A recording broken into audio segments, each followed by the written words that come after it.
Bienvenue sur ma chaîne. L'équipe de France a inscrit 2 buts en une seule nuit au Qatar en décembre 2022, devenant ainsi championne du monde pour la 3e fois de son histoire.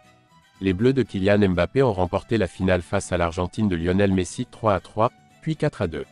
Avant de continuer, prends le temps de souscrire et appuyer sur la touche de notification pour les futures vidéos.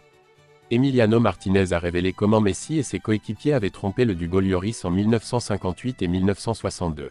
Cependant, l'équipe nationale argentine en a décidé autrement dans une fin de finale avec de nombreux changements et même prolongations. Les Bleus et les Blancs se départageront sur un pénalty brutal 3-3, puis 4-2. Grâce à l'entraînement et à la motivation d'Emiliano Martinez, l'Argentine a pu gagner le match sans son dernier tir qui est Hugo Lloris.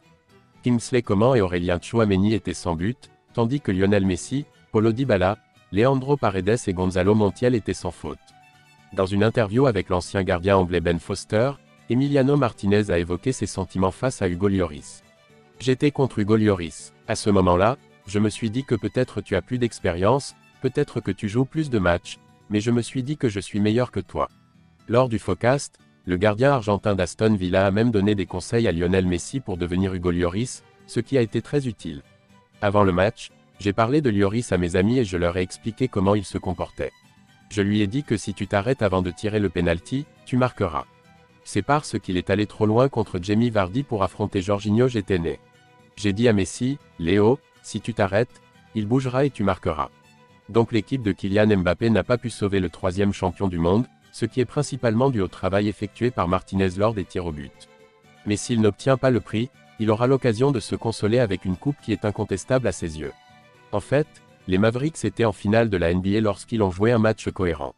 Avec les Celtics, le Slovène tente de décrocher la première bague de championnat de sa carrière malgré les problèmes de santé de ce dernier, il continue de bien travailler. Aussi, depuis ses débuts, la superstar nous offre des choses époustouflantes. Cela a incité Brian Windhorst à le comparer à la légende du football de Lionel Messi sur ESPN. Cela vous semble fou? Vous pouvez me traiter de fou, mais vous savez comment joue Lionel Messi. Il a également joué pour le Real Madrid, comme Luka Doncic. Il idolâtrait Messi, il a grandi en vénérant les footballeurs. Il me rappelle également Messi dans la façon dont il se tourne, se déplace sur le terrain et travaille dur. Une fois le ballon entre ses mains, il se retourna en un éclair. C'est ainsi que Luka procède. Je ne suis pas surpris qu'il le dirige. Messi est petit, il ne tient tête à personne, et à cause de son corps, il est surpris par ses compétences et son intelligence mortelle. Luka a imité cela. Il n'a pas grandi pour devenir Michael Jordan, il a grandi pour devenir Léo Messi. Eh bien, cela n'a pas échappé à l'attention de beaucoup de gens que Brian Windhorst a fait une grosse erreur en le répétant. Il a été critiqué que Lionel Messi ait joué pour le Real Madrid.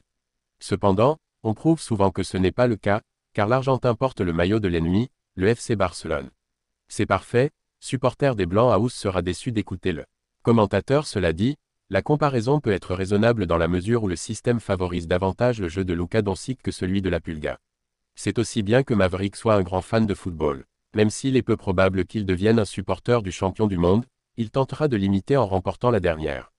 Il y a peu de différence entre le ballon orange et le ballon rond dans le comportement des deux jeux.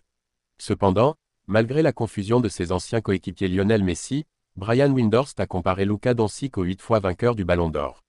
Merci d'avoir regardé cette vidéo et je vous prie de laisser vos commentaires.